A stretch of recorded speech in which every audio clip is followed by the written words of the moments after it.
What's up, YouTube? Seen a lot of you Jugga YouTubers out there going through all the ICP Joker's cards and listing them from worst to best in your opinion. And I thought it would be fun to do the same thing. I try to make a list. It's very, very difficult to do it because I feel like some albums, like I would have to actually like rate every single song and then do some math to figure out like what album I like more than the other. But I didn't do that. I kind of looked at each album and took some notes on all of them and made a list that may be incorrect, but if it is incorrect, it's pretty close. The bottom, the worst Joker's card.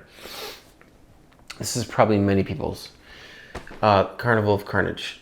This is the very first Insane Clown Posse Joker's card from '93. It kind of sounds like a rough draft of the Ringmaster, which is the next Joker's card, both in chronological order and in my order as well. Spoiler. Second to last is the Ringmaster. The execution still just isn't there for me moving forward, especially Violent J. He develops certain inflections in his voice that really add to a lot of their music. On this album, he's just kind of like one inflection the entire album. So I would have loved if they redid this album like in the late 90s. The next, the marvelous Missing Link. I'm going to include this as one. I'm not gonna do that for the Wraith, but I'm gonna do that for this one. So really quick, just to show this off, I got this bad boy signed in person. They had a meet and greet for this album. I also got this. Even the stuff that I don't really care for that much, like what I'm talking about right now, I still listen to every now and then because I like to spend time with Violent J and Shaggy 2 Dope. I like them so much that I will listen to their crap. This is a stupid innard. Found is much better than Lost. Would anyone disagree with me on that? I don't think so. Lost is an album that I'll listen to every now and then because it's entertainingly like bad, but only in snippets because listening to this all the way through is pretty exhausting. So a lot of the beats on Lost are really, really big and really, really aggressive, but Jay and Shaggy's flows are so annoyingly slow and annoying. Like how they choose a rap. It's like, do, ba, di, ooh, ee, ah, ooh. Ooh, ah, I think the producer tried to, this is what it sounds like. I have no idea what the situation was, but it sounds like the producer was like, oh my gosh, their flows are so slow and boring. I need to jazz this up somehow.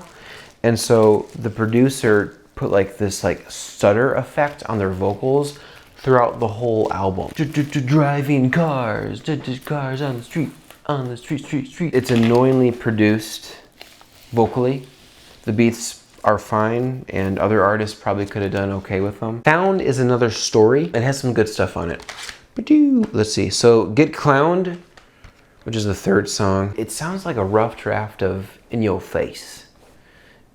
Still good, just not as good as In Your Face. I Beeped a Cop, probably the best song on here. We're at a point now where Shaggy is rapping better than Violent J, which, who saw that coming? Throughout the 90s, Violent J was like the rapper, and Shaggy 2 Dope was like the hype man, and occasionally he would rap some verses. But now we're at a point where Shaggy raps better than Violent J. So between the two, Young Wicked does a lot of the producing, and I'm so glad he's gone. Because not only would he produce, which I don't think he just did, it just didn't work. I don't want to say that he did a bad job, but it just didn't work between ICP and Young Wicked. But he sang choruses for I See the Devil, which is, in my opinion, laughable. If you like it, awesome. Mr. White Suit, ugh. Mr. White Suit, yeah. Horrible. And he even sounds flat, if you ask me. I don't like the tone of his voice. I don't like how he produces his voice, because he produced it as well. He sounds flat. I'm really glad that he's gone. Good riddance. Next. The Mighty Death Pulp. So this album feels like a rough draft of Bang Pow Boom. And this album comes after Bang Pow Boom, for those that don't know. So there's a nice variety of genres on this album. but surprisingly a lot of lackluster production. And this is the last time that ICP worked with Mikey Clark, who has been their producer since The Ringmaster. I might be wrong, but he was there. The Ringmaster, the Riddle Box, the Great Milenko, Jekyll Brothers, the Tempest, or Big Mo Boom. On the Jekyll Brothers album, they even listed him as like the third member of Insane Clown Posse. So he's like their producer. Beat-wise, I can hear Mikey Clark. My main problem with this album is the vocal production, or maybe just the vocal execution. Sometimes there's this really cheap sounding distortion on the vocals. The biggest thing is Violent J's vocals on this album. He does this thing, and the album before this, Bang Pop Boom, I thought he did a great job. But this album, Jay sounds uncomfortable. As far as I know, he was pretty large for this album, and when he gets larger, his voice gets lower, which he could use to his advantage. There you go, yeah, pop. His weight fluctuates like crazy, for those that don't know. He can be really, really fat, or he can be as skinny as Shaggy. Violent J, I think, was really, really big for this album. He had a very, very low voice, and I think he didn't want a low voice. And so he tried to force his voice in many, many songs to a higher register, and it just sounds uncomfortable. So there are moments of this album that I really enjoy, but there are no songs that I can say like front to back I love. There are 3 versions of this album. So you can see I have the black version, and it has the album, and then it has like a bonus, a bonus CD. So there are 2 other versions, each with their own bonus CD filled with bonus music. One is just a remix album, but still, like, they recorded a lot of music for this album, and it just sounds like they gave themselves too much music to work on and not enough time to craft one solid album. So I just did 8. Here's number 7. The Fearless Fred Fury. Everyone loves this album a lot more than I do. I think it's fine. And the number 1 problem that I have with this album, like the other one, is Violent J's voice. To date, this is their newest Joker's card. Not even a week ago, they announced the next Joker's card, which is Bedlam, the plant, the girl plant. Oh, Yum Yum Bedlam. Violent J's voice just sounds really worn out to me. And it's not just on this album. There have been some recent interviews where his voice just keeps like cracking. It's gotta be due to him straining the F out of his voice for all these years. From Milenko to Jekyll Brothers, his voice massively changed. He gained a lower register to his voice, and he made it work. But if we're talking about his voice being worn out, I don't know how you can make that work. And then is it gonna get worse? I'm scared for him. Another problem I have with Violent J's poor execution on this album is his teeth. Why am I the only one talking about this? I have not seen any interview where he has talked about this, but I mean, just Google his teeth pre, I don't know, 2017, 2016. His teeth are disgusting. His teeth now are white and perfect, and I believe that he has had implants, teeth implants, which is fine. It's fine. Do it. Great. You're rich. Have good teeth. But it sounds like he has dentures at times on this album. And am I the only one? These are implants. These are permanent. Like, this is going to be how he sounds for the remainder of this, the next 7 Joker's cards. And that worries me. Songs like Fury, Seriously Hilarious is great. Night of Red Rum is the best song on this album. If you disagree, then you are wrong. And Shimmer is a pretty good song too. People love the song Game Over, and I really, really want to love it, but it's just, instrumentally, it's just so sporadic. The video game components of the beat are just so annoying to me, and I want to like it so bad. But that aside, the first 2 lines of the song, I'm going to read them. Someone said there was a time when it costed a quarter. Maybe it still should, sorta, instill some kind of order. Like, guys, like, maybe it still should, sorta. Really? Come on, guys. You can do better. Next up is Hell's Pit. What's up? I got it on wax. That's right. Open it up. Oh yeah. In the right mood, I can really dig this. And in the right mood, I do really dig this. In any mood, I can enjoy songs like Suicide Hotline, CBK's Truly Alone, Bowling Balls, of course. And this is maybe controversial. Burning Up is a good song. The remixed song, I'm pointing to my CD collection, the remixed version is better. They're all pretty good songs, except the very last song of this album is unbelievably boring. And at number 5, controversial, the Jekyll Brothers. Found a version of this album recently in its original packaging. I have another version of this that is unwrapped. Both are Jake's. Jake. There's Jake and Jack. So there are some really good songs on here. Play With Me and their cover of Assassins by the Ghetto Boys are probably my favorite songs on here. So a song that really bothers me on first off, I dig this album. I listen to it a good amount, but all I hear about is praise for this album, and I feel like I need to say that the Shaggy Show is a really, really bad song. The concept is Shaggy has his own talk show, you know? So the first verse is just him saying like, hey, welcome, I got my own talk show. And then there's like a fake commercial that's not funny.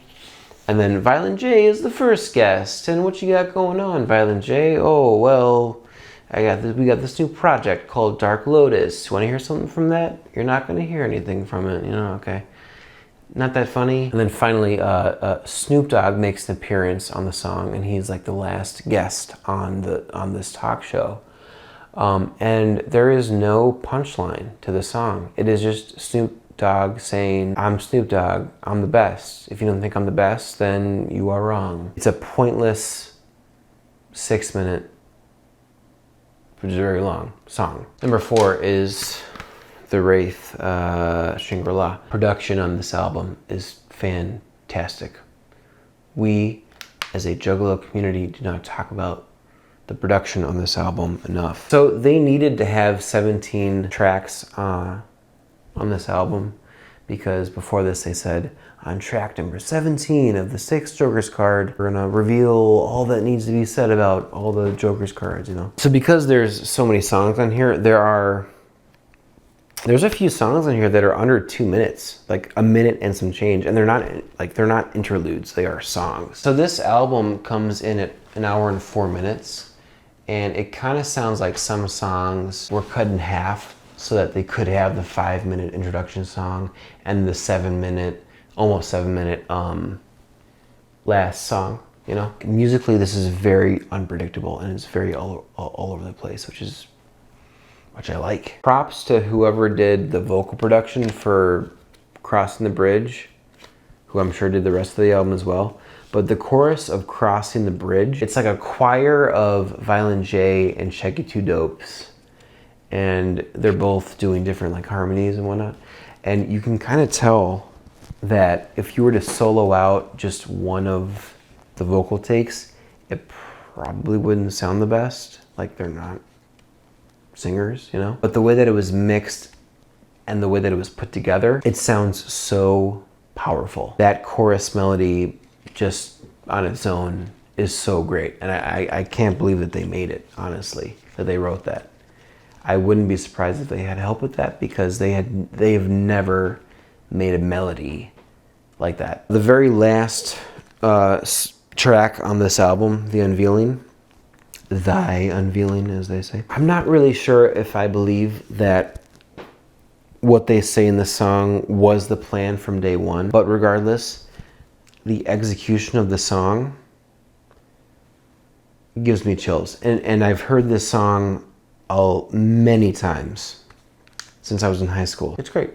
It's a very solid, very exciting album. Number 3 is going to be many people's number ones, and my number 2 is going to be many people's number ones, and my number 1 is going to be no one's number 1. Number 3 is the Riddle Box. This is the first album of theirs that I heard through BitTorrent. Don't tell anybody. But I've bought it since. Oh, and actually I bought this thing too. I bought this. This is called the Rip-Off Box. I'm glad to have it, but the store that I bought this at, I think I got it for 25 or 30 bucks. Not doing my research, I was thinking like there'd be like a DVD in here or some sort of cool anything. You open it up and there's the booklet. Oh, he's actually smaller in the box. There's some information in here that actually I have not read, but I'm sure there's a lot of spelling errors. And then there's an Oddities CD, which you can find on any streaming service, and then the CD. It's worth maybe $15 tops. Cool to have. What was I saying? It's a great album. Okay, but the last 4 songs, I don't care for all that much. To be specific, the song 12. Okay, I love the creepy vibe. Very cool. And I love Violent J's inflections throughout the song. He's a very good vocal actor on the song. But the flow that he chooses is so slow, and it's almost 7 minutes long, I believe, right? It becomes boring after a while. This is an album that I torrented back in high school. This is the first ICP album that I listened to. And the first time I listened to it, I didn't care for it, probably didn't get through all of it, just made it through the first few tracks, and then I found myself really wanting to hear Toy Box again. So Toy Box was like the song that kept bringing me back to this album, and then I eventually grew to just love the majority of this album, and then I, got the Great Milenko, and then etc., and now I just love them. If you're doing the process of elimination, you're going to be very, very surprised that number 2 is actually the Great Milenko. Amongst the Juggalo community, the Great Milenko and the Riddle Box are known as like the top 2, like the top tier ICP albums, and for good reason. They're both really good albums. I will listen to this front to back easily. Every single song on here I like or I love it. I love the musical variety of this album. There's 2 like really heavy songs on here. Piggy Pie, which is pretty good, and then Halls of Illusions. Is that their best song? Maybe. Top 5, top 3, maybe their best. I don't know. I really got to think about it, but it's up there. It's fantastic. The Nedden game is, I feel like, what they wanted to recreate on the Jekyll Brothers with the Shaggy Show, where it's like the song is like a TV episode, whereas this is like a game show, but on the Shaggy Show, it's a talk show. The Nedden game actually has punchlines. You may not like the sense of humor, but there's punchlines. Before I move on to my number 1, and you all say, how dare you? How dare you put anything above the Riddle Box or the Milenko? Let me just say, front to back, I enjoy this album. But it's 2. Number 1, nobody is going to agree with me. Bang Pow Boom. This is the ultimate, the nuclear edition. It's very, very thick.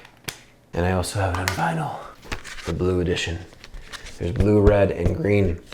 But on vinyl, I think it's only blue. Both Shaggy and Jay are just on the top of their game over these bouncy, energetic Mikey Clark beats. Disclaimer. The Bone, Love, and Miracles, I don't care for.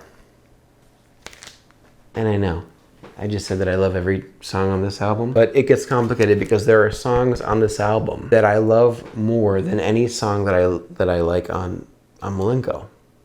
So it's complicated. For example, In Your Face, which is I consider it the first song on this album, even though it's track 3. I think In Your Face beats Hocus Pocus. off of The Great Milenko. I think that the lyrics are better, the beat is bouncier and more bombastic, and I think the chorus on In Your Face is much catchier than the chorus on Hocus Pocus.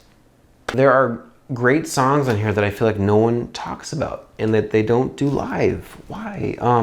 To Catch a Predator is really, really good. I do wish that they had more of like a punchline or a twist at the end, but even without that, I think it's still really, really good. Boing Boing. Why does no one love Boing Boing? I'm amazed by I'ma Kill You. I'm amazed by it because it is a topic that has been done to death in their previous albums, but the song sounds so fresh. The beat is so booming, and their flows on top of it are just so compatible with the beat, and the chorus is so catchy, and the bridge is so fun. I feel like a lot of the Joker's cards, they'll mention the Joker in the intro, and then like here and there throughout the album. But with this one, dude, like there's an introduction, and then throughout the album, there are these little skits that build up the very last song on this album called Bang Pow Boom. Just wraps everything that was being built up. It just wraps everything up beautifully. And the song itself, the very last song, Bang Pow Boom, is a style that they have never touched before. It's so satisfying and it's so fun, and it's such a great and simple concept. So thanks for watching this whole thing. I don't know if this is the right order for me. I would actually have to like break down, like rate every single song and then do some math. The Wicked Clowns will never die until they actually die. Whoop whoop.